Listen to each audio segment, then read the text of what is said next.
come here this evening and do a kickoff event for what I'm hoping will be a regional move towards zero waste. And Lynn became involved in waste management issues when an expanding landfill threatened an important public water supply in her community, right? And you made a film about that, the landfill that you produced for the local audience, came to the attention of environmentalists elsewhere in the country, and went on to serve, and is still a member of the National Sierra Club Zero Waste Committee, and currently serves also as the chair of the Zero Waste Committee for the Massachusetts chapter of the Sierra Club, is working for the Clean Water Action Campaign, for statewide extended producer responsibility, and for Product Policy Institute. In 2009, she co-founded Don't Waste Massachusetts, an alliance of more than 30 environmental and public interest organizations supporting stronger waste reduction measures for the Commonwealth. And last but not least, she also serves on the Massachusetts Department of Environmental Protection Solid Waste Advisory Committee. Take it away, Lynn. Okay. And also I wanted to just say briefly that after her slide presentation, there will be a period of questions and answers and comments. So we'll get to hear your bright ideas for how to go forward, and we can, that can be the beginning of this kind of collaboration that I'm hoping will ensue. Thank you. I'm just curious about you. I want to have a sense of whether most of you are quite familiar with zero waste, or consider yourself just learning about it. Who feels they're pretty familiar with zero waste? Oh, good. Anybody feel they're just learning about it? Okay. Well, I may be learning from you then. It sounds like we have an audience that's already very engaged in this topic, so that's great. So maybe since you're familiar with zero waste, you can guess why I use the North Star as my cover slide here. It's because, as you know, the North Star is used by navigators because it's a fixed point. So the zero in zero waste is like the North Star in that you don't have to get there to be successful. So I want to start with this kind of grim slide about all the impacts of wasting. I'm sure you all understand we're not here because we're concerned about litter. We're concerned about some of the most confounding global problems of our day. And some of these I'll be touching on because they're less familiar. For example, a lot of people don't know the waste-climate connection, and some of these others, diminishing resources, resource wars, pollution of air and water, energy shortage, harm to public health, and last but not least, the financial burden on cities and towns. So this is a picture, I'm going to turn this light up so you can see it easier. The picture at the bottom there is a young woman, college student, who is presenting a Mass DEP with a petition signed by 16,000 people calling for zero waste. And I love this picture. And I think it just shows that the grassroots effort it really does make a difference. Grassroots advocacy made waste a political issue in an election year, and so here we are now with a master plan that's titled Pathway to Zero Waste. So why zero? Well, this is what the DEP says in their plan, that disposal of waste carries a significant cost to the economy and the environment and represents lost opportunities. So they're acknowledging that disposal is harmful. And I thought I would show you where there are zero waste plans that are being implemented now. The plans have been made, they're underway, and many of them I know are on track. A lot of them are California, you see several Colorado, there's also Texas, Austin, Chicago, and Hawaii. And these are places where the zero waste plan is being developed. Los Angeles has been working on theirs for quite a while, no surprise, that's a challenge. And then these are places that have passed resolutions calling for zero waste. It's typically a two-step process. A community, a city or town passes a resolution, that they're going to be a zero waste community. That in itself doesn't mean a lot unless they include in the resolution the designation of a task force to develop a zero waste plan within a period of time, maybe a year. it's a complicated thing. It's not just it's a serious commitment of waste reduction year by year, systematic reduction. And to figure that out, how you can get there, you need to crunch some numbers. For example, if you're going to focus on diverting your organics from disposal, your discarded food and leaves and landscape trimmings, etc., do you have the capacity in your area to process those organics? So those are all questions. But basically, it can seem overwhelming, but I think it's easier if you realize, as I'm sure most of you do, that there's basically, in the municipal solid waste, there's basically two streams that shouldn't be mixed. The organic material, that's the material that decomposes, and the products and packaging. And even if you know about these two waste streams and that they shouldn't, they have to be managed in an entirely different way, so they should be all source separated. But does your school know, or your place of business, or do you see banana peels tossed in the trash, etc.? So I think that's a real important thing for communities to learn, for everybody to learn, until it's just a matter of course. Okay, so let's start with the organics part of the waste, and that, as I said, the discarded food and landscape material, and also paper that's too soiled to be recycled. So obviously there's some products that overlap those two categories. Paper would be one of them. So the reason that this is important, diverting our organics from disposal, one of the important reasons is that organic material in the environment of a landfill, which is a moist, airless environment, methane is generated. Methane is a far more potent heat-trapping gas than carbon dioxide.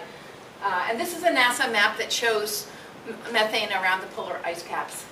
It's also true that discarded food in landfills organics is not the only source of methane, but it is one of them.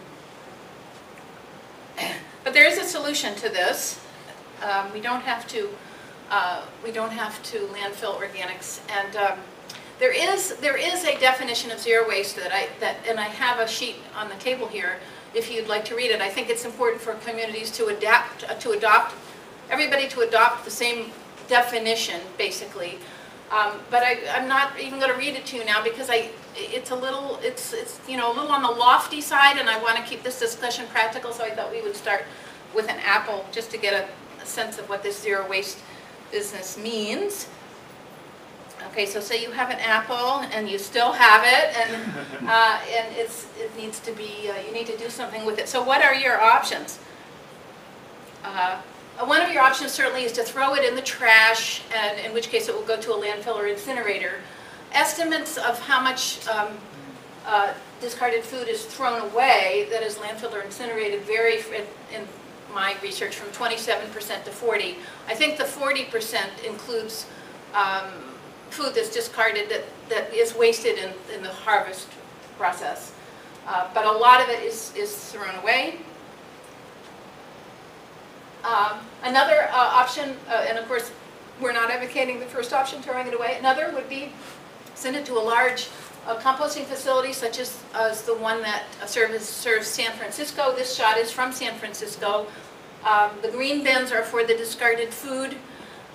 So if you lived in San Francisco, actually not only would you have this option of discarding of your food and to be taken away by the city, but in fact it's now mandatory in San Francisco. Everyone must recycle and must separate food to be composted. San Francisco was the first city in the United States to do that.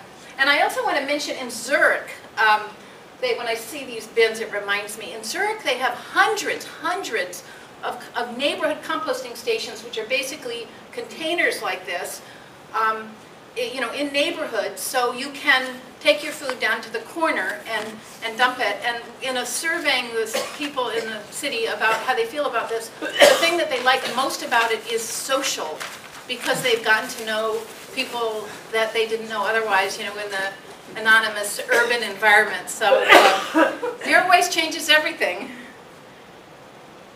Another option would be sending it to a community scale. composting facility, and we're closer to home now.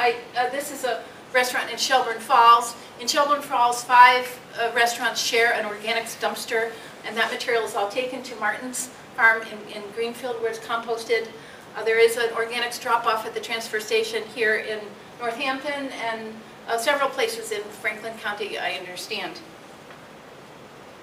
So this is, one of the reasons why I wanted to show you, talk about these things is one of the main points is here in the Pioneer Valley, a lot is happening. A lot of zero waste strategies are already in place, but what we're not at the point yet where cities and towns are making zero waste plans, where they're pulling all this together. But when the time comes, bad pun, I can't help myself, you don't have to pioneer these strategies because there's examples everywhere. And here's another option, of course, composting at home. You avoid the transportation, the diesel, and it's easy, and there's all kinds of ways to do it. If you want to collect the compost, you can there's containers for that, there's contraptions so that you don't have to collect the compost. There's all kinds of composting options for the home composter, including vermicomposting. If you're in an apartment and you want to compost on your kitchen counter with the help of worms, there's vermicomposting that can be inside or outside. Now I have what you may think that this is the best option. There's another option that's even better. Can anybody guess what that is? Another option, even better option for dealing with your discarded apple. A pig? Pardon me? Did somebody say pigs? Yes. Oh, great. Yeah, that's not the one I have, but this was kind of tricky. I just The best them option- in the ground and they dissolve on their own and furnish the flowers. That's right. That's right. That's a perfectly good option. But the one I had in mind was just planning to buy the number of apples you consume. And this sounds a little, sanctimonious, but it really is a problem in this country. I've read that now Americans are buying more and more refrigerators and freezers. It's not just one in the kitchen anymore. There's one in the cellar, one in the mudroom, one out on the porch. And there's so much, individual families have more refrigeration and freezer capacity than they can use. And, the food reaches the expiration date and it has to be thrown out. So, this is just, I'm sure you realize in Europe, refrigerators are much smaller. People live in village settings or have access to fresh food every day or several times a week. And, this is just a cultural difference that I don't know that there's an easy fix for it, but I think it's something to be aware of.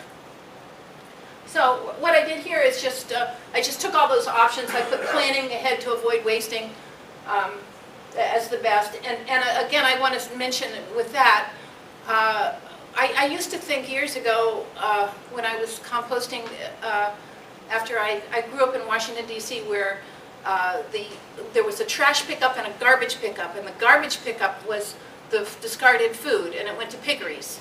And the same thing in Worcester and all the urban cities right up into the 50s.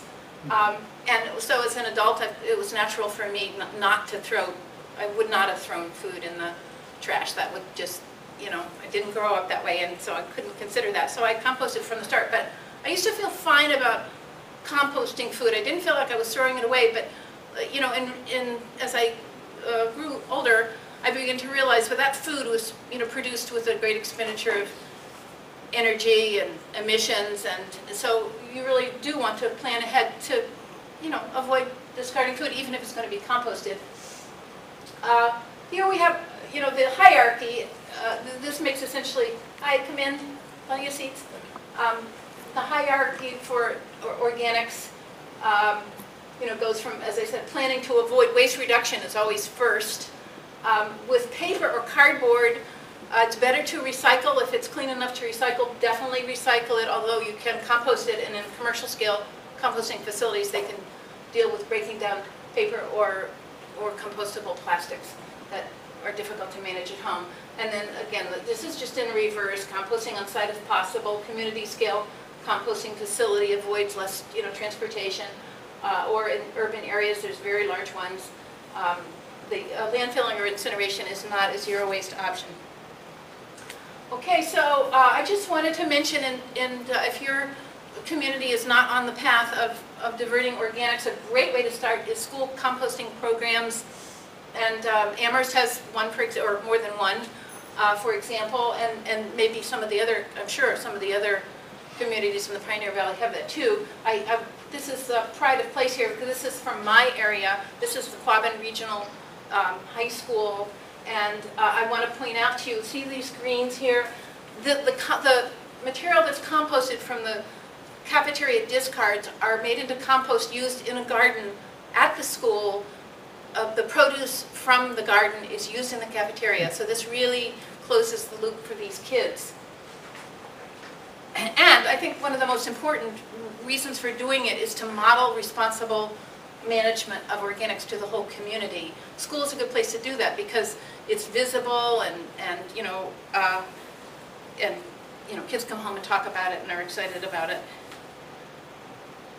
Okay, and again, just to underscore the point that all these good things are happening already in this area in many places. At the 5 colleges, there's dining areas at all the 5 colleges in the 5-college area have composting. This happens to be a Smith dining area and a Smith student scraping her plate. And here, this red star marks Hamilton, Massachusetts, north of Boston. Hamilton, I said, what did I say? First residential organics pickup in New England, but in fact, remember what I said about, years ago, even after World War II, there were organics pickups in all the urban centers in the country, including in Massachusetts. But Hamilton has brought it back. Gretel Clark is the person who started that, and she is she actually was initially, anyway, was representing the League of Women Voters. The League is one of the sponsors of this talk, and I just want to mention that the League has been on the forefront, interested in and way out in front of the pack in terms of waste issues for decades. So there we have right in our state a model in terms of residential door-to-door pickup, and there are more than 120 programs like this, residential pickup of organics in North America. A few years ago, I edited a paper on that for EPA Region 9 in California, and at that time it was 120. That most of that information would be 5 years old now. So there may be more. Okay, I want to mention anaerobic digestion. People are a little bit less familiar with that term than composting. Sometimes I describe anaerobic digestion as composting in a pot, but it's airless, and it does create methane, but that methane can be captured, it can all be captured and used for energy. I have the word organics in green there just to highlight it, because what I'm talking about is a digester for source-separated organics, not digesting the trash, which is done in some places. In Nantucket, they separate all the recyclables that they can get out. They recycle to the max, but then the stuff that's left, which is their organics, their discarded food, and whatever they can't recycle is then digested. It's mixed with sewage sludge, digested. Then that is screened, and anything above an inch is screened out, and it's composted, sold as compost. Why is that shown as a farm? Is that because in these particular this is one of 5 or 6 farms in central Massachusetts where they did pilot projects and on farms where they used the manure from these Holsteins and combine it with industrial food discards. In other words, it's not from residences. It's from food processing plants, and so that's their recipe at this farm is manure and the industrial food discards. What do you mean by digestion? I don't understand. Is that in the cow's stomach, or is it in the Oh no, bin? I'm sorry. It's in this. No, the cows are just to just show you this is a farm, and these cows are producing the manure. That's their part of it, and then this is the digester, and it's as I said, it's just a decomposition, an airless decomposition process, so that the gas can be collected, and then what's left is called the digestate, the residue, and that is usually composted, but it reduces the quantity. It allows you to take the methane off, use it for energy. And the interesting thing about anaerobic digestion is it's very scalable. And in this country, they're usually quite large digesters. In some plants, you'll see a lot of these. You're welcome to sign in there if you want. But in Asia, they're very small. I mean, neighborhood size or even household extended family compound size. I don't know how well the small ones work. I mean, I've heard mixed reviews, but they do use them. Kevin Drew from San Francisco, who's been very involved in their successful zero waste program, feels that's coming. The small scale digesters will be coming, but right now, in America we think big, right? Any more questions on that? Please do interrupt if I'm going too fast or I'm not being clear. Maybe I'm misspeaking, and then somebody else would be confused too, and you can help by asking me. Okay, we all have a fury over excess packaging, right? But the impacts of our product waste, are nothing to laugh about. Climate change, energy crisis, and destruction of habitat and natural systems. I just want to touch on some of those impacts of our disposable society. This is a climate change pie chart, and this is from the EPA. It may look different from what you're accustomed to seeing. That's because it's called the systems-based view. In other words, it used to be that these pie charts were made by counting the carbon coming out of smokestacks. And here's a state with heavy manufacturing, a lot of smokestacks. And so that looks like they're doing a terrible job in that state. Here's a state with not much industry, and they don't have a lot of smokestacks. But in fact, they're using products. And so EPA decided to look at this in a different way. Look at they're calling it provision of goods, okay? Products and packaging, provision of food. So basically, you're talking about municipal solid waste here, and what they calculated this way, presented it this way, so that you could see that reducing waste represents our biggest opportunity to reduce climate change emissions. People tend to think, transportation, energy conservation; those are important things to do, but it could be. It's been argued that pay-as-you-throw can be implemented with the stroke of a pen if you have the political will, in a community to do that. And then it applies to everyone, and it's, you've got results quickly, whereas retrofitting houses one by one.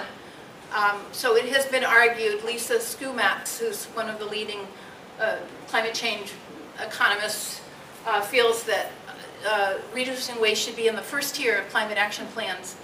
And I do have a handout when you come in. There's one that just gives general measures and specifically for organics and products and packaging too, that towns can take, and on the back are some handy links, and one of them is a toolkit for climate action committees to help you put waste reduction in your climate action plans.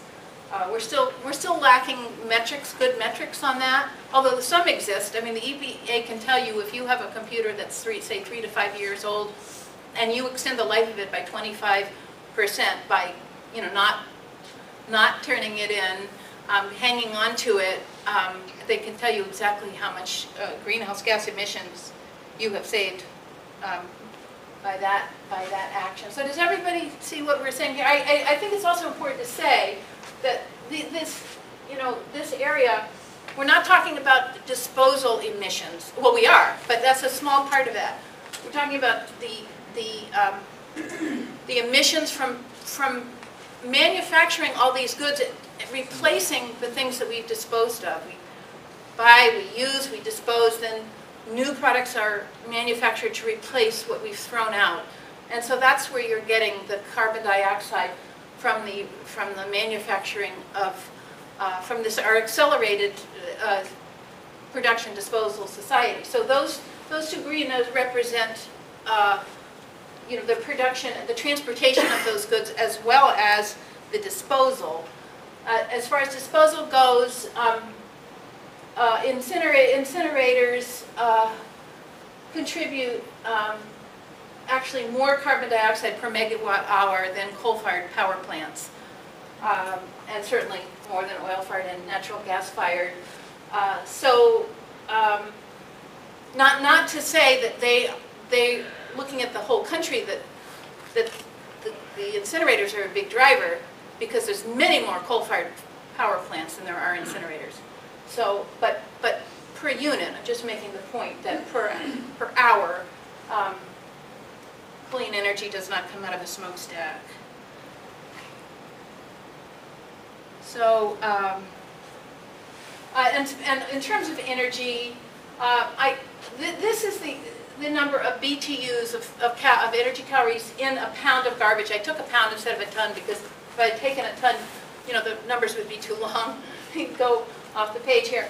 So this is a pound, and this is what you would get by incinerating that waste energy plant. In other words, you're capturing 1/5 of the BTUs. So when you hear people say, "Oh, turn the trash to energy," or not, you can't turn it to energy. You can capture a fifth of the energy. Whereas recycling is represented by the sun in the middle. That saves 3 to 5 times the energy. And that savings, that difference, represents the fact that with your recycled feedstocks, you don't have to mine and drill and cut and prepare feedstocks for manufacturing. All that energy is saved by recycling. So, just to clarify, the left one is how much energy went into producing the goods that it now is garbage? Or? No, thank you for asking that clarifying question. This here, the 5,250, that's the actual calories, energy calories that is physically in this pound of trash.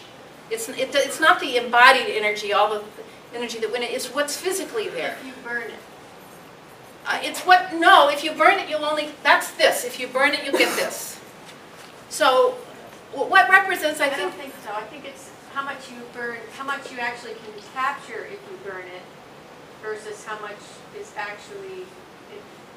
This is what you capture if you burn it, the small sun. It's 1/5 of the calories that are actually physically in the trash. I think the difference is that that's the total measure of the calories contained in it. If 100% of it was oxidized completely, all the way on the right is the amount of energy that the typical incinerator can capture and convert into usable electricity. That's right. That's right. That's the net amount. And I also wanted to look at, in terms of waste, the loss of the natural resources and destruction of habitat. Aluminum can is an interesting example to use. Aluminum is made from bauxite, which is strip mined. Bauxite is not a rare material. It's found all over the world, including in North America. It's under old growth forest. It's in a lot of places. You know, the whole world could look like that if that's what we decided we wanted to do. And it's smeltered. Smeltering is also a huge environmental problem. There's a number of greenhouse gases involved in smeltering, and the amount of electricity used just in smeltering aluminum in 1 year is more than is used by the entire continent of Africa in the same period of time. Aluminum is sometimes called congealed electricity.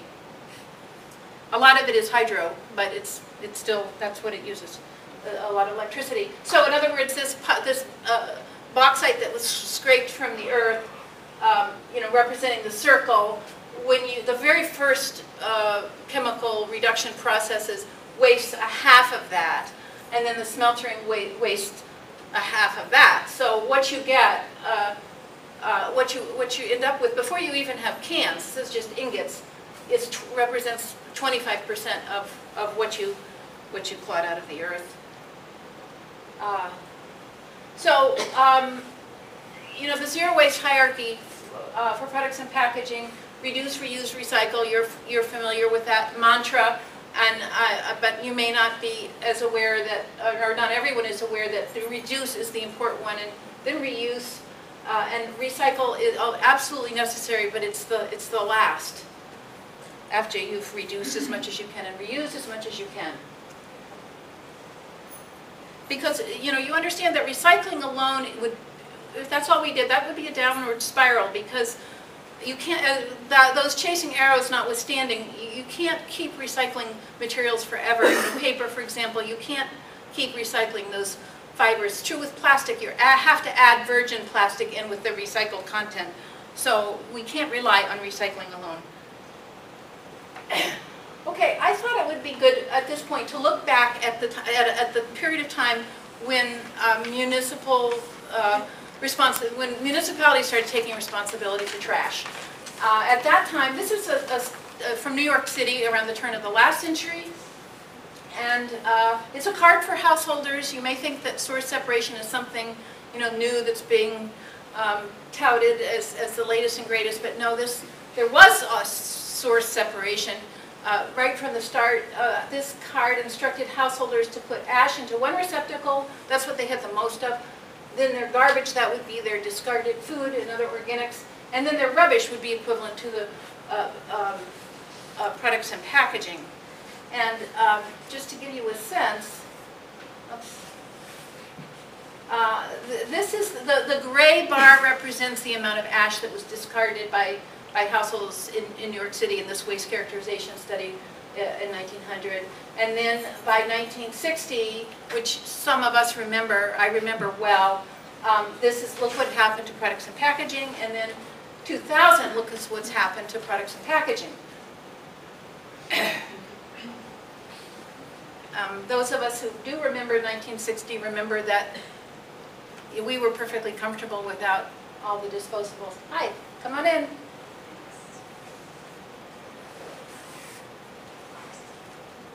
Why isn't this moving?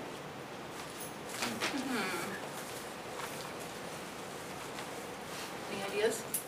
You can try escape and then.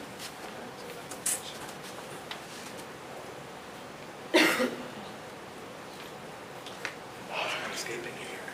Yeah. Okay. Great. So, let's see. Sometimes you just. Okay. Aha. Okay, so we have a lot more. We have a lot more discards, much more per capita, and the volume has increased. But also the type of products we have has changed. Right? We didn't have these fluorescent lights at the turn of the century. This was a random check of a landfill load that they just pulled the truck aside, had to dump their load, and they found all this mercury. This actually came from a university. So, when you think about it, look how waste has changed, and yet basically, we still have this technology of burying it in the ground, and there's landfills have much different, bells and whistles, but basically it's the same approach, even though we really are dealing with something very, very different. And now we've completely, or almost completely lost, for a while we had completely lost the salvage orientation of salvaging the resources in the waste. And now it's, like many good things, is coming back. Okay, so here's a question for you. Why do we have so much waste? Why is it so toxic? Why aren't all products repairable or recyclable? And here's one answer. There's more than one answer, but here's one, and that is that brand owners don't pay for solid waste management. You have our cities and towns paying to clean up after these privately produced items that somebody else, the brand owners over here, have designed, manufactured, marketed, often marketed as disposable, and good luck to everyone dealing with them when they're discarded. So we know that products now are made to be discarded. They're made to be obsolete. They're made to be difficult to repair. How many of you have had to discard something that because it couldn't be repaired, it couldn't be taken apart? Have you ever had that experience? How many of you have found that it was cheaper to buy a new something than to okay. Okay, so we're accustomed to thinking that waste is our responsibility as individuals, and of course our municipal recycling program, they're responsible too. But when you think about the products that we have, what we're throwing away, and how they're made, how they're designed, I think, I'm submitting to you, that we have to reallocate responsibility for waste to include the brand owners who are designing and marketing and profiting from these products. And that's the idea behind extended producer responsibility. How many have heard of that? EPR, it's called. Some of you have. Okay, it basically, it's a form of product stewardship. We're all product stewards because we all recycle, but extended producer responsibility is a legislated and regulated, it's a requirement that producers pay for the discard management of their own products if their products are covered under an EPR. This is for mass-produced products. And the idea is that this gives producers incentive to make better products, to make them more durable, easier to repair. Maybe instead of just a solid plastic housing, they'll put a couple screw holes in there so you can get into it, update it, repair it. An example I just learned of recently, a friend whose computer was no longer, her printer was no longer functional. It was a big, heavy-duty thing, and the old model had a sponge area where the sponge collected the excess ink, and there was no way of getting at that to replace it. So when your sponge became saturated, your printer then had to be replaced. Well, now they've made it so that you can get at that and replace that sponge. So I cannot tell you whether that's a result of the fact that we now have 24 states with EPR laws for computers and TVs. It's possible. I did bring, although I forgot to put them out, but I will, a paper that I did just assembling some examples of products that have changed as a result of EPR laws, where they've been redesigned. Maybe a safer alternative has been found for a toxic component and so forth. But that's the big idea behind EPR. It's to relieve the financial burden from cities and towns, but the bigger idea, the waste reduction idea to reduce the volume and the toxicity of waste, is because of this incentive, financial incentive, to redesign their products with the end of life in mind. And so, in other words, we know that it does lead to more recycling. We know that because there's enough states have implemented at least in terms of the computers, that we know that it does create jobs. But the main thing here is that it does give a feedback loop to the producers, because the stuff comes back, or at least the financial responsibility for managing it does. So for making a plan for how it's going to be collected and managed. And so the idea is that's going to change things a lot. In other words, instead of having your production system entirely separate from your solid waste management, this is bringing the two together. And that's called EPR for short. And I could give many examples of how you could design waste away, but this is one that's real easy to see. This is a photo from a drugstore or supermarket in the United States. This is a photo that was taken for me at my request by a friend in Germany. In Germany, they've had this EPR for packaging since the 1990s, and you don't see toothpaste tubes in boxes. Notice this one's designed to stand on end with a broad round cap, and these are just loose in boxes, and that works fine. And in Massachusetts, Massachusetts Product Stewardship Council has been formed to promote this. This is the organizations of cities and towns.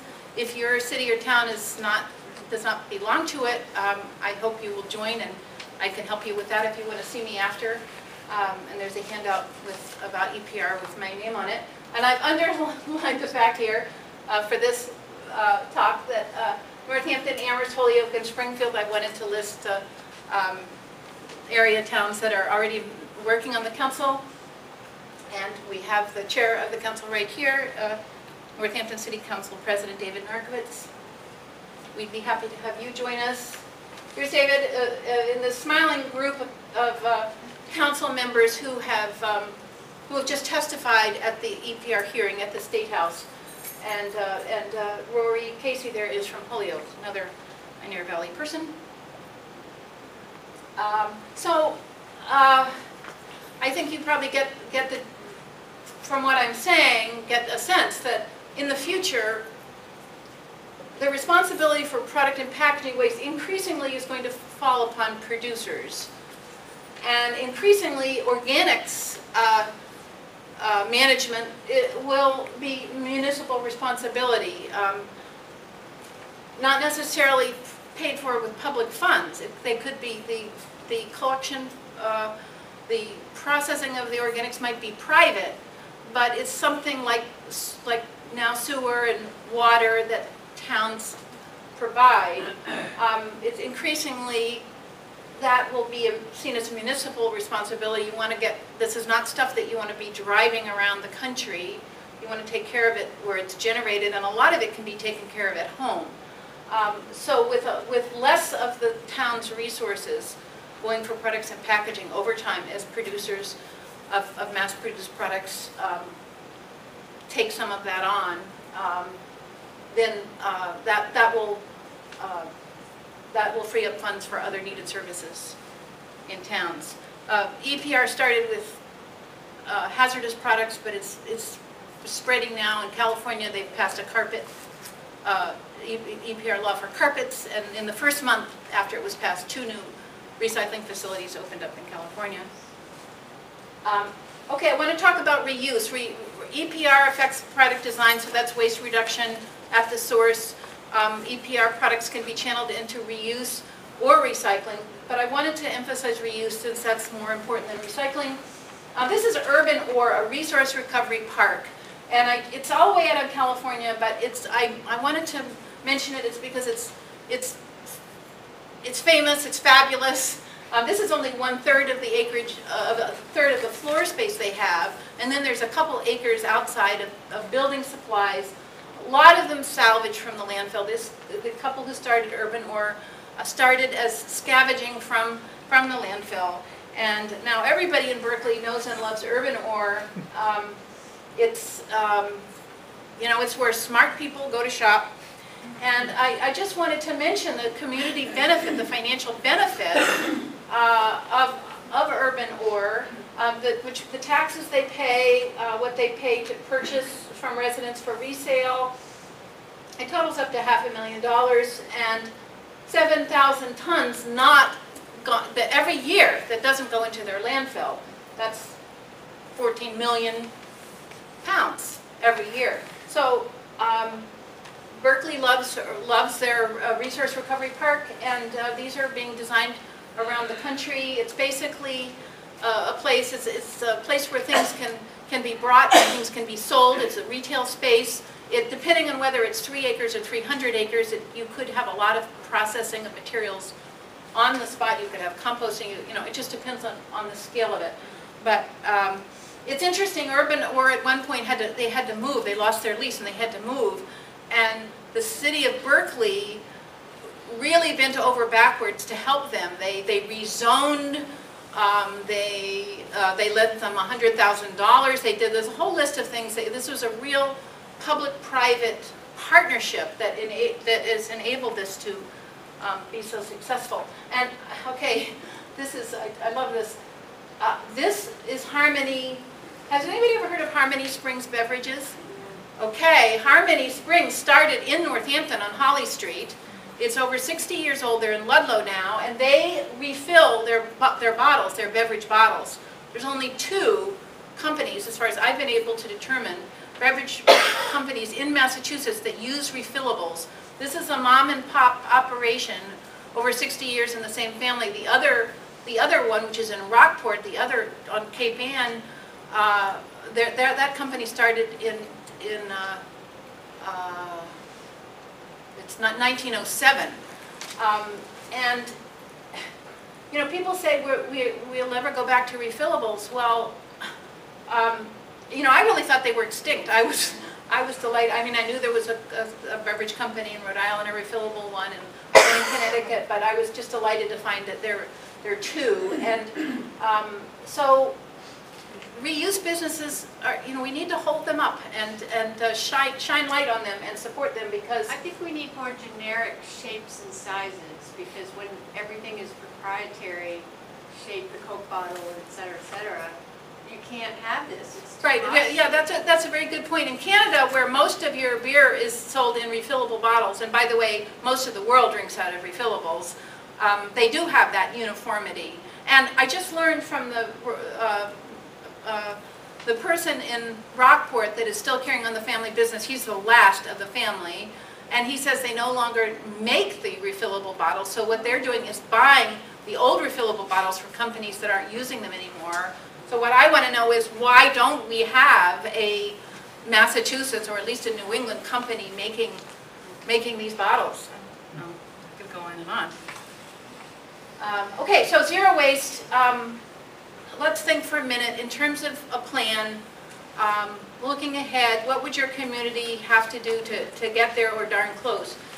What would it take to get to 50, to 70, and to 90, which is essentially zero waste? Well, 50 shouldn't be hard. We have a number of communities.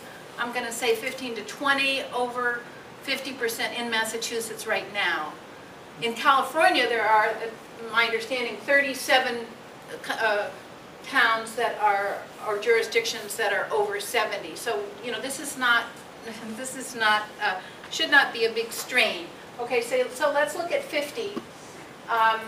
And this is nothing to take notes on, because this is a little, this is just, you know, a suggestion, and a lot of it I got from Eric Lombardi, who is a waste expert from Boulder, Colorado. Okay, you may need a pay-as-you-throw, or what we're calling now SMART programs, save money and reduce trash. You all know what that is, right? You pay for your trash and not your recycling. A curbside recycling option, composting. I think we have a question. Yeah, no, I've never heard of the term. Of SMART? Yeah. Oh, okay. In other words, you pay for the bag. Everything Like we you just started in Northampton. yeah, everything you throw out, you pay for. But recycling, you don't pay for. Right. So, So it's it's a an financial It's incentive an to incentive recycle to more. recycle. Yeah. Yeah, and a lot of places that have the bags have translucent bags, so you can see if there's any recycling in the trash bags. Not everybody has that, but you know, that's an option. Okay, so to get to 70, what would you need? Mandatory recycling and composting, probably. As I mentioned, San Francisco has that. Not that everybody complies with it, but it is mandatory there. Okay, this is an interesting one. Trash disposal every other week. If you don't have, if you're separating out your organics, if you don't have your garbage in your food, discarded food, you don't need trash pickup every week. And there's been many ways to deal with this, but it's been found in some of the communities that by only picking up trash every 2 weeks, or even more, even less frequently, then that pays for the organics pickup. In some places that's worked out well. And you know, some places are going to split trucks. I just heard the other day of a jurisdiction where they only pick up, not only do they pick up trash just every 2 weeks, for the recycling, they pick up paper 1 week, paper products 1 week, and containers another week. And that has, you know, what's the benefit of that? Keeps the feedstock clean. And that's something that, again, I'm very big on this local feedstocks for local businesses. And you know, if your feedstocks are dirty, it's going to get baled and sent overseas. So I feel that it's important to consider that. To consider, are your recycling feedstocks acceptable to domestic markets? In Massachusetts, there's, for example, the newsprint. A paper company, I talked to a man from a paper company that makes paper for the newspapers, your Boston Globe, but they can't use the paper that comes from the municipal recycling programs because it's not clean enough. Another company in Massachusetts makes, this is in Three Rivers, makes cellulose insulation. They need clean paper. So it's just a consideration for recycling programs to aim for clean, clean feedstocks, because you'll have your local markets. The more local the market tends to be more stable. And you know what happened in 2008? The recycling markets all took a nosedive with the global economy. So it's something to consider. Commercial scale composting facilities, I talked about that.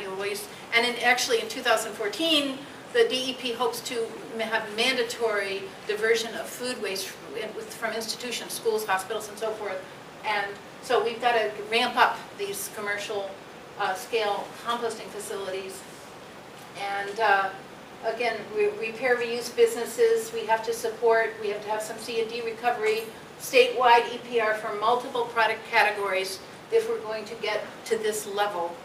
And then to get to zero waste,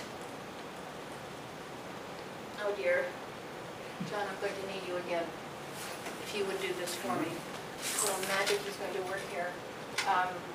To get to zero waste, and I should say that, we're accustomed to thinking of zero waste as how much we divert from incineration or for landfilling, but really, as we keep, producing more things and consuming more, just because we recycle more of it, that's not going to take us where we want to go. We really need to reduce waste. And so some people feel like zero waste should be based on the residual, what's left after you've recycled. And if you're going to actually reduce that amount with a growing populations, that's going to be a challenge. So to get to zero, what would you need to do? Mandatory recycling and composting for residents, businesses, and institutions. Comprehensive statewide extended producer responsibility program for your mass-produced products. A resource recovery park, as we talked about, and development of local markets for recycled feedstocks. So I know some of you have been, What does waiting. feedstock mean? Did somebody? What is feedstock? Oh, I'm so sorry. The feedstock is what the manufacturer uses to make their product. In other words, when you're recycling, when you take your materials to the recycling center or have it picked up curbside, a lot of people feel good about recycling a lot of stuff, but it's not really recycling unless it's used for something else, to be made into something else.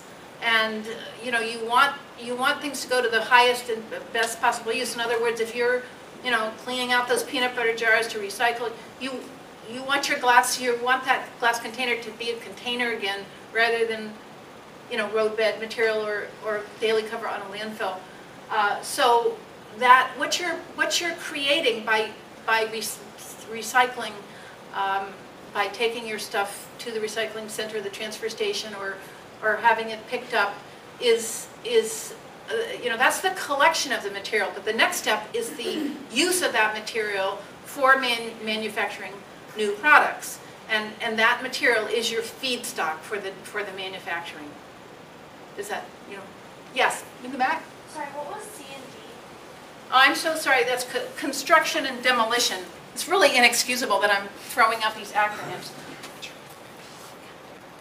Another thing is, there's an entrepreneurial, well, not really entrepreneurial, but manufacturing has to think about what feedstocks are already could be available, and thinking about how to produce products from those, not just here's a bunch of stuff which Exactly. ends up overseas. Yeah, that's really important. And I've just discovered recently that there really isn't anybody right now in Massachusetts keeping track of even what businesses we have that use recycled feedstocks.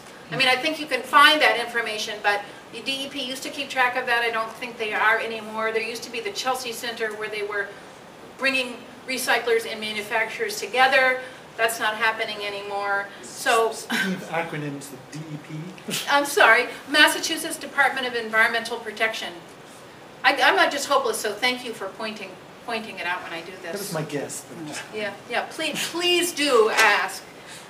Okay, so I know some of you were thinking, okay, but there's always going to be residuals. How do you handle the residuals? Say we're not at zero waste, maybe we'll never get to zero waste, there'll always be something. Okay, this is a kind of a schematic for a different kind of a landfill, and theoretically a facility like this exists in Halifax, although I hesitate to say that because I haven't seen it, but The idea is you compost and recycle to the max. Then you take the stuff that's theoretically, you know, not recyclable. You get more recyclables out of it. You remove the toxins. Then you look at what's left. Well, you'll have a dirty organic fraction. You know, hybrid products where part of it was organic, part of it not. And I just got to tell a little story today. I have a friend who is the first Earth Day, he and his wife made a commitment, and they only generate 3/4 of a pound per person from their family of 4 a year.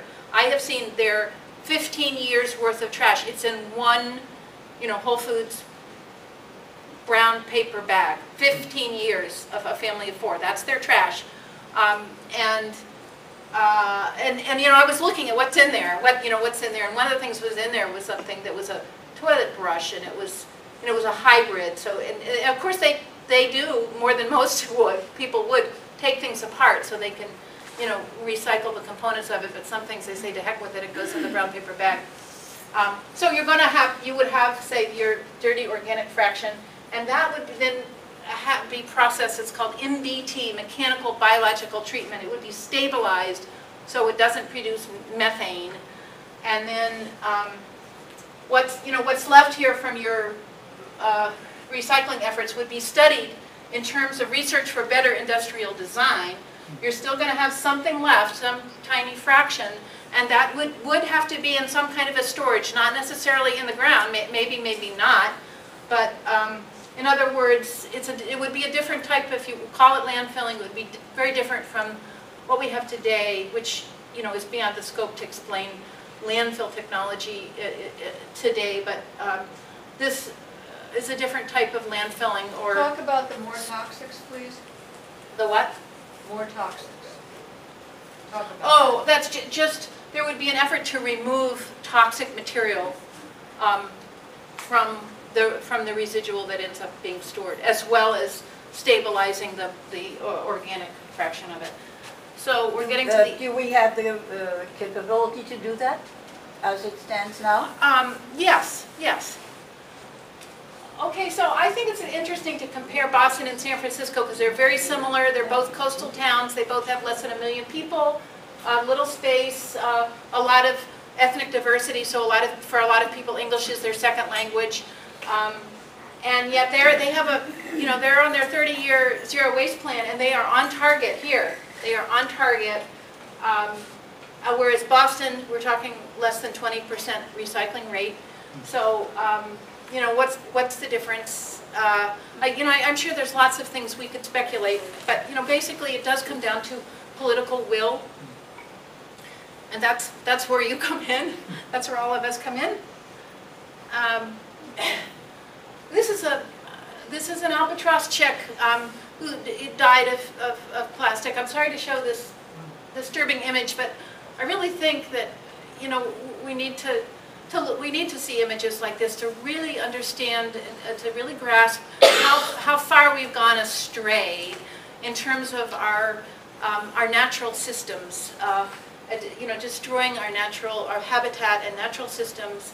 This isn't just one stray chick. This beach was covered with this. I chose this picture out of a lot of pictures because you could see that it was a bird. It wasn't so decomposed that you couldn't see what it was and how the bird died.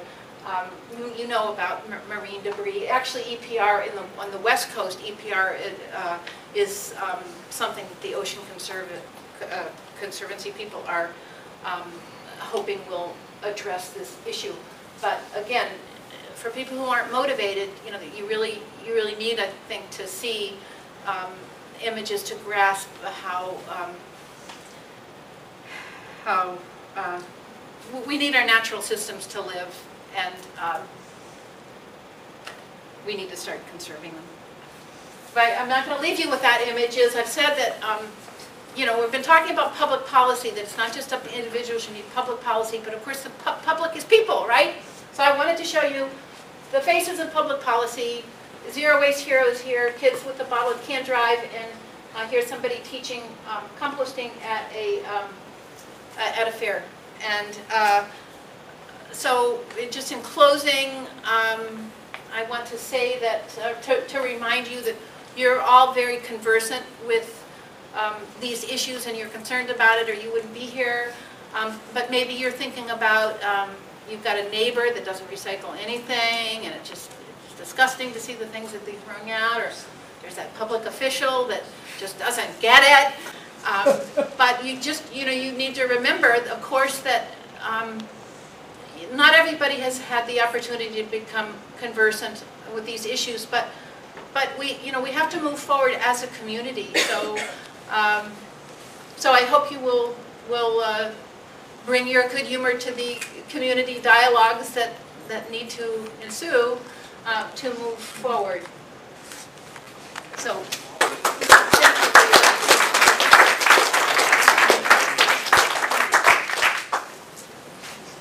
So thank you, Thank Lynn. you, Claire. That's great. So we move forward now to the comments, questions, ideas, testimony.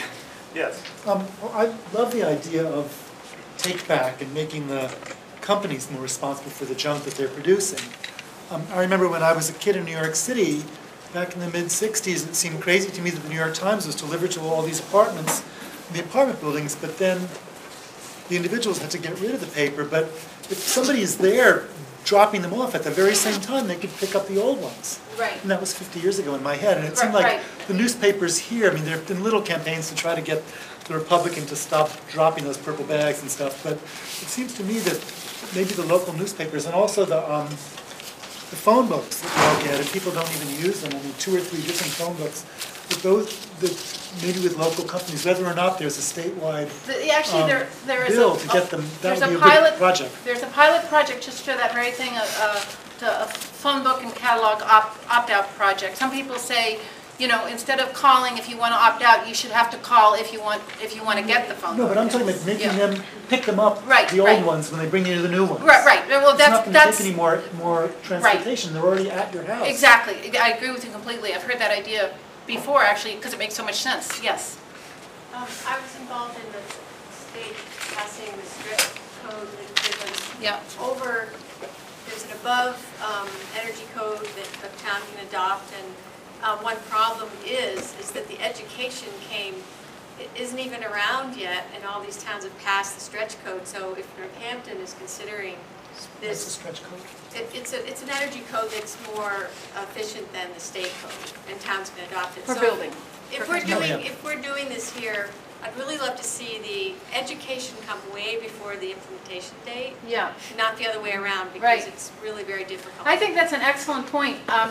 With a zero waste plan, you have got to build in the education, because that has to come first. You have to build the support for it.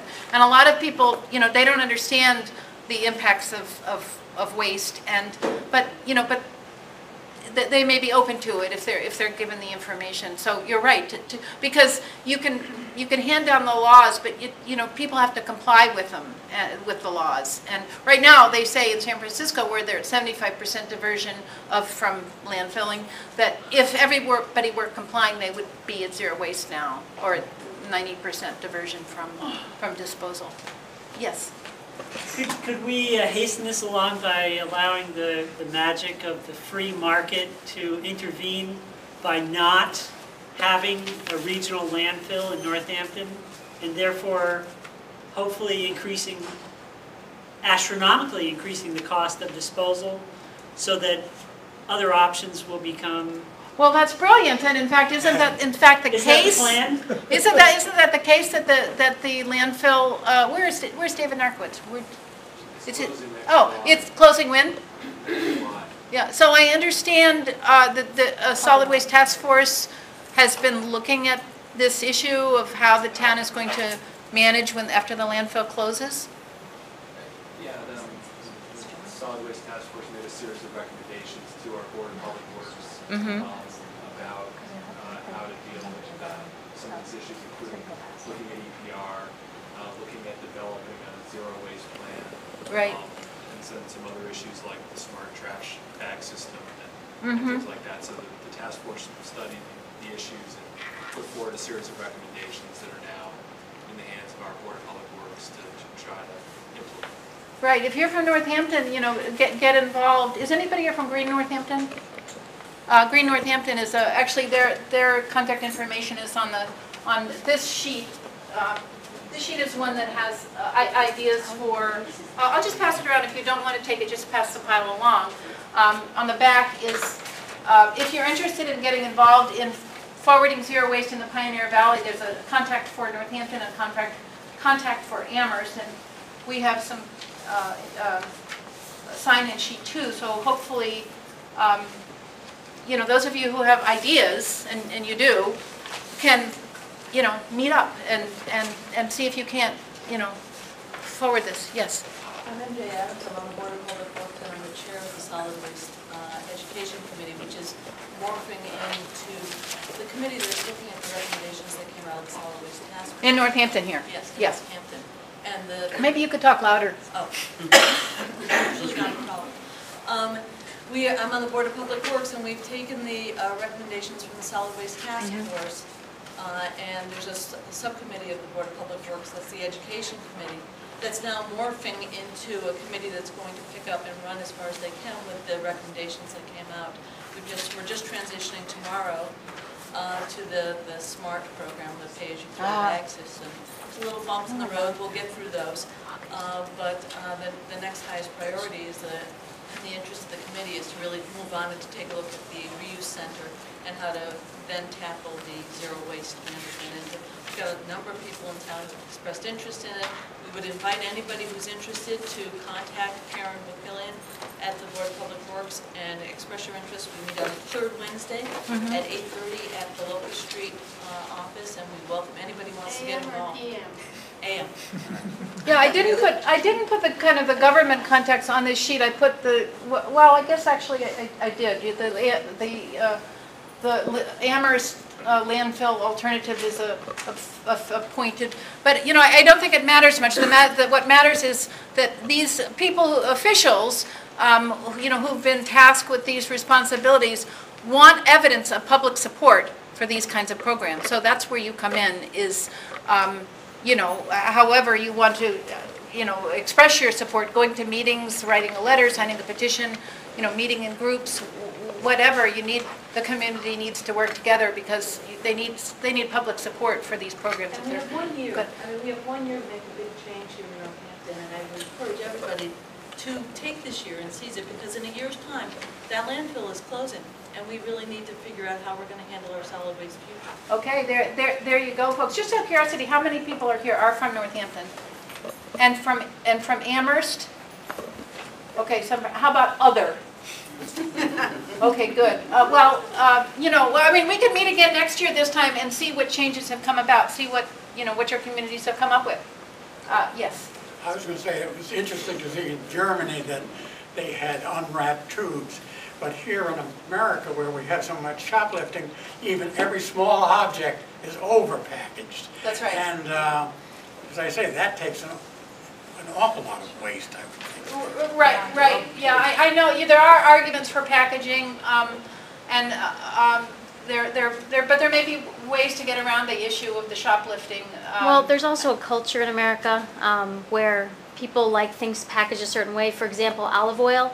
In America, we want to actually see the oil, so we sell it in clear plastic bottles, whereas in Europe, they get it in the tin cans because they don't have to see it. But so there's a culture also in this country of we want to see what we're buying, and there may also be a thing of we don't want somebody squeezing our toothpaste tube before we buy it. So I think there are just issues with culture in this country. Yeah, absolutely. A lot of this is cultural, but cultural attitudes change, and you know, and sometimes your feelings about these things will change once you understand the impacts of wasting. Yes. So I have a question. Is there a study that juxtaposes the bags for throw as you go as opposed to the sticker method that we were already using here in Northampton? Because I moved here 4 years ago and I've actually not bought a garbage bag since I've been here. Mm-hmm. So I take issue at having to go buy garbage bags. We're insane recyclers and composters, and bags happen. Even though I take a shopping bag everywhere I go, you know, bag packaging, what have you, and we just save all of that stuff and we reuse it, and that's how we get rid of our trash. But instead, I'm going to be forced to buy more plastic. I personally choose not to buy plastic at every possible opportunity. And now, and I was faithfully using my stickers and going along just fine. I can see why that would be frustrating. I don't have an answer for you there. You know, these decisions get made, I think, for the majority, and so, you know, I can see why that would be frustrating. Yes, you had your hand up at one point? Yes, Peter Kokot from Florence. I just wanted to give folks maybe 3 or 4 sort of concrete steps that follow up this excellent presentation by Lynn. Number 1, in terms of product stewardship, legislation has been filed to create that system in Massachusetts. David Narkowitz and your group were the instigators for it. It has been filed. It's House Bill 20. And Representative Kokot filed as framework EPR bill. Thank you. It's House Bill 2071. It has had a public hearing, and we're trying to move it out of committee right now. The second important thing to focus on is that the state is in the process of creating a statewide solid waste master plan. You should weigh in on that because the state is still not the state. There are certain policymakers that still feel that burning is an appropriate green technology. And in a more focused way, looking at biomass, the Springfield biomass facility was just granted provisional air quality permits yesterday.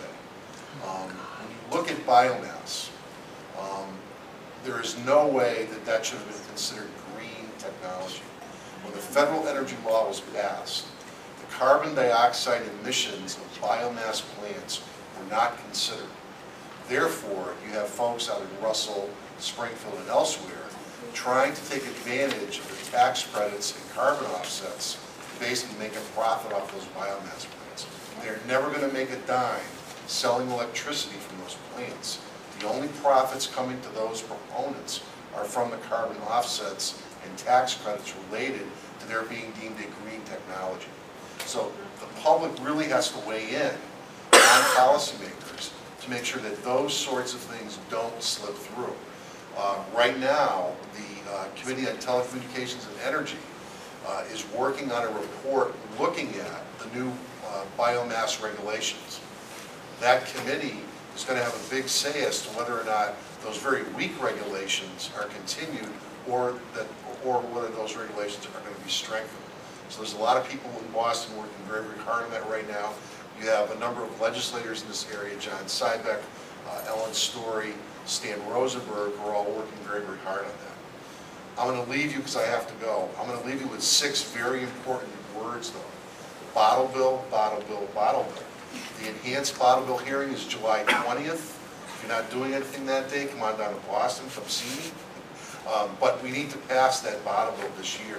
A letter went from, I think it was 80 legislators to the Speaker of the House and the chairs of the committee that have the bill 2 weeks ago.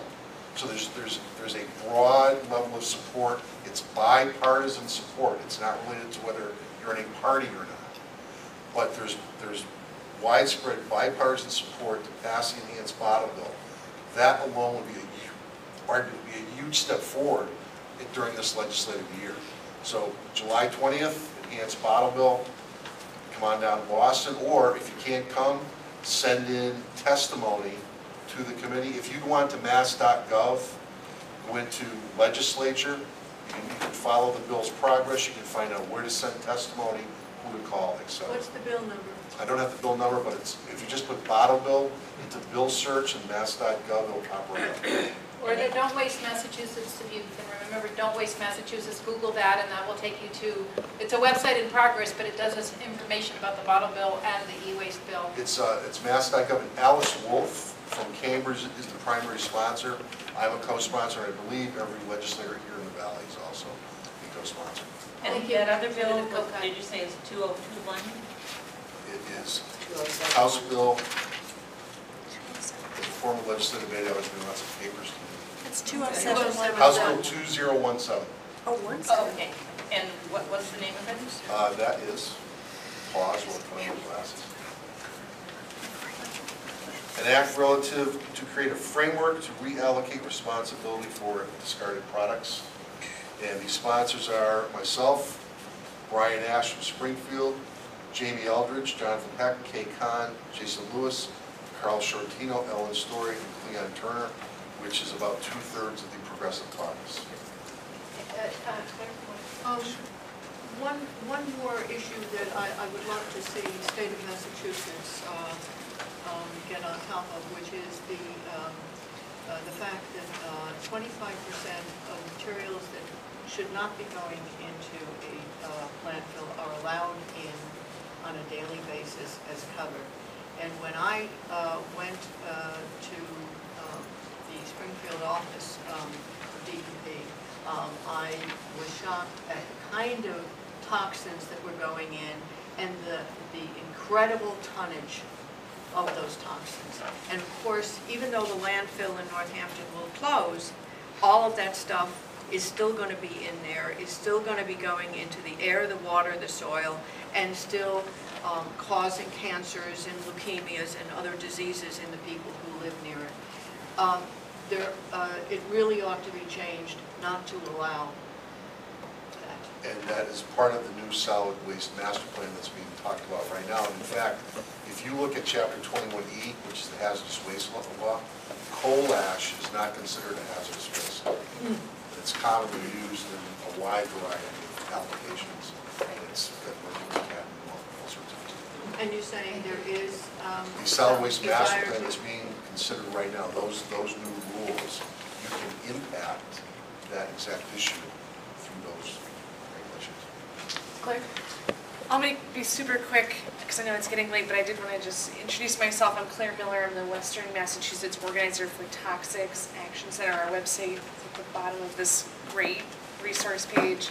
And our specialty is we work side by side with community groups to organize, build that public support to get public policy. So if you have a community group that needs that kind of help, I think there's a lot of folks who have a lot of experience in the room, but if you are looking for help, please let me know.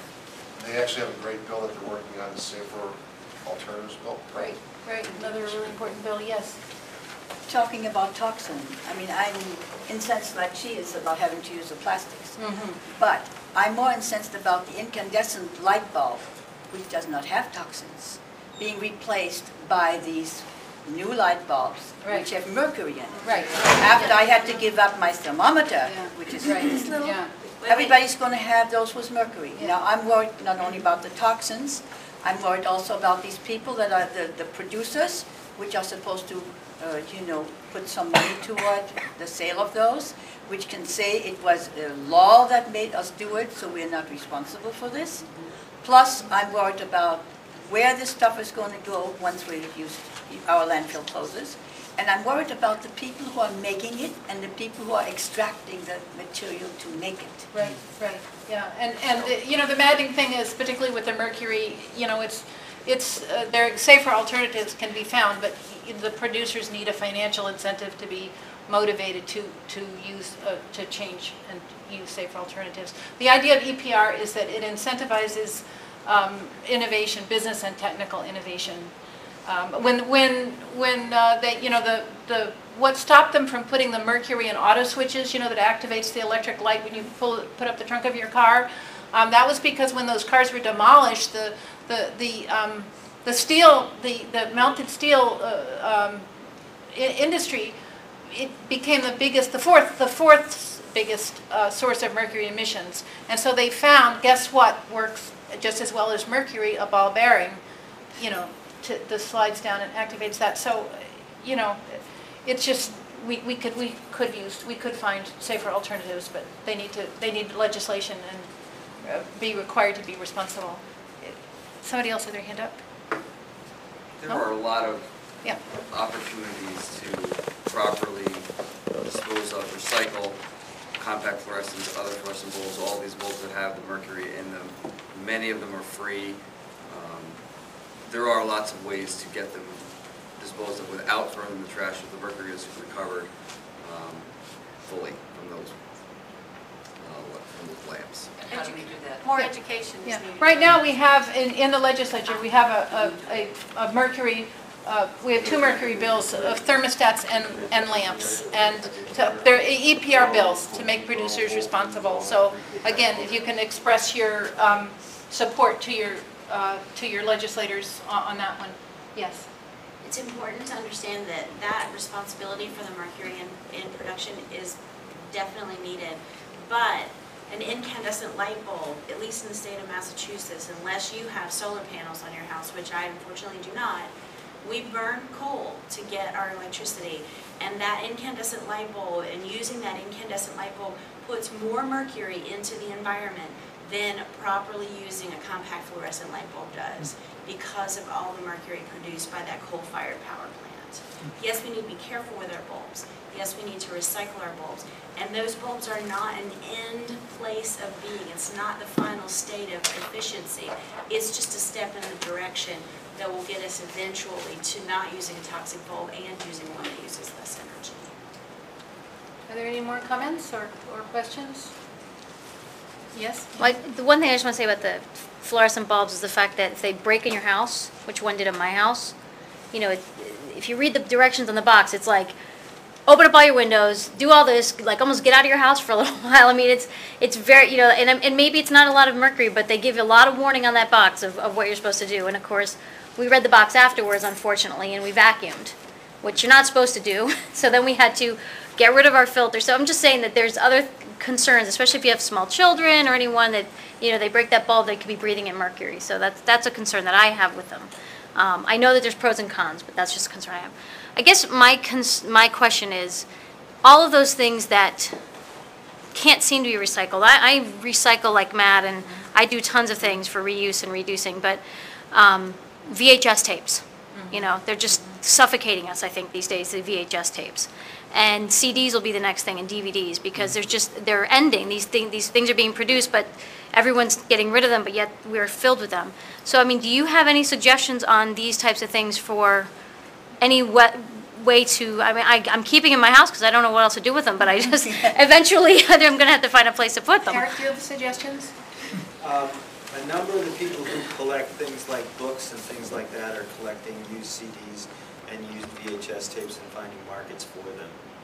So there are ways to do it. So I don't know if Northampton has a setup with Got Books or somebody like that for collecting books at the transfer station. I'm not familiar enough with your transfer station to know that, but I know a number of people who collect that stuff will. Yes. I don't know about the VHS, but in terms of the CDs, I know that there are places that you can actually mail them to. You get a bunch of CDs and you do it. It is a cost, though, because you're paying for the shipping of it. So you would actually have to get enough people together who do the same thing and then ship it at the same time. And I don't know, I guess we'd probably try to ask the Department of Public Works if they could help us with a grant to be able to do that. It would be, I don't know if they yes. ever don't. Karen's not here and I But just don't know. but there are definitely places that accept CDs and either refurbish them or just like destroy them and then you know recycle them. Right. Okay, thanks. Any other questions or comments? They have a CD recycling bin at Whole Foods. It's at the front of the store, you can just drop them in there. Yeah, but by the way, that reminds me, you know the Give Me 5 program at the Whole Foods, the plastic bags, the plastic goes to a Massachusetts company in Waltham called Preserve that makes plastic products out of it. I think it's really important, you know, for us in terms of, you know, sustainable local economies to be looking at you know where these things go and where the markets are and what their needs are. Any other? Yes. I'm wondering if you have a source for information like that. I mean, that seems like a hard thing to learn about where recycled materials go and where the products come from. Lynn, you can go to the Mass Recycle website. They have a whole source of information. And the other thing is the Springfield MRF, which I'm current chair of, has a website which will also provide you with links to Did you hear those Springfield Mass Materials Recycle? Recycling Facility. It'll provide you with links to find information like that.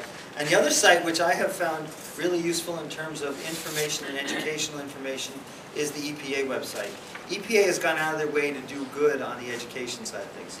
You may be able to criticize them on other things, but they've done a good job there. But by the way, just a couple months ago, I got a call from EPA Region 1, which is in New England, and Jerry Weiss, who some of you may know, was putting in a proposal. This was an internal proposal to EPA. They asked for, they did a request for proposals from their regions, and she put one in to do a zero waste program for New England. And what it would be interviewing municipalities about what their needs were, creating web-based tools, and then setting up a network among communities that were interested in developing zero waste plans or implementing zero waste plans so that they could share information and learn from one another. So I was really excited to see that coming from EPA, EPA using the Z word. Any other questions or comments? Yeah. Yes. There are lots of creative people in Northampton that reuse things in sort of artsy type ways, and we can pat ourselves on the back. I mean, Sally Curcio does really, really cool things with bottle caps, and for years I've been giving her all my plastic bottle caps. But I think she's going to have a big installation at MoCA, the big one out in Wadesville. MoCA. So she's going to need thousands of them. Before inundating her, I should probably check with her. But I think the idea of stopping the reduce before the recycle, I mean, and I think with the apple, it's the same thing. You were saying that the reduce, reuse, recycle was just for the packaging, but not buying the apple that you don't need is really the same thing for the organics. And I think it's harder to think about cultural change and systematic change and getting producers to redesign, but I think that that's really where we want to spend our energy more than sending individual CDs somewhere. Right. You know, somebody pointed out to me that you know, if you, and I know this from my own experience. You know, I've been recycling for 30-some years, and but it wasn't until more recent years that it occurred to me, stop generating all these things that then need to be recycled. Just buy in bulk and eliminate. My colleague's point to me was, if you teach somebody about just about recycling, they're going to recycle like crazy, but they won't necessarily be reducing waste. They'll be diverting it, waste, but if you teach them waste reduction, they will recycle, but they will think about waste reduction at the source, which is what we all have to do. And the other problem is sort of semantic. When people use recycle now generically to mean all three. Right. I mean, all the time people say, "Oh, I'm recycling that." What they really mean is they're reusing it. And to bring back the triple R thing and to be clear about it, I think we could all do a better effort of that. Yeah, I think that's important. And also the point I made before, it's not collecting is not recycling. It's turning it into a product again. That's where the recycling happens. Okay. Well, I'm willing to stay longer for people who want to stay, but for those of you who have been so patient and attentive, thank you so much. I'd like to commend Lynn for this wonderful presentation. Thank you. That was a lot of comment, by the way, that she walks her walk. She walks her talk. She's wearing, and she makes a policy of wearing secondhand clothing. All my clothes are reused. So, and that's my contribution to this, is just thinking in terms of reduce. If you think the word really, question mark, at the point of every decision that you make as a consumer, really? Is this really what I want, what I need? How much is this going to add to, how important is it? Yeah. So, well, I think that if you're involved in these issues, as many of you are, and then I hate to say this, kind of ruins your life, because you begin to be aware of all these things, but really we do need the policy changes and the cultural changes, and it can come. We can make it happen. Yeah. So if you didn't sign one of those sheets, please do so, and help yourself to the handouts. Yeah.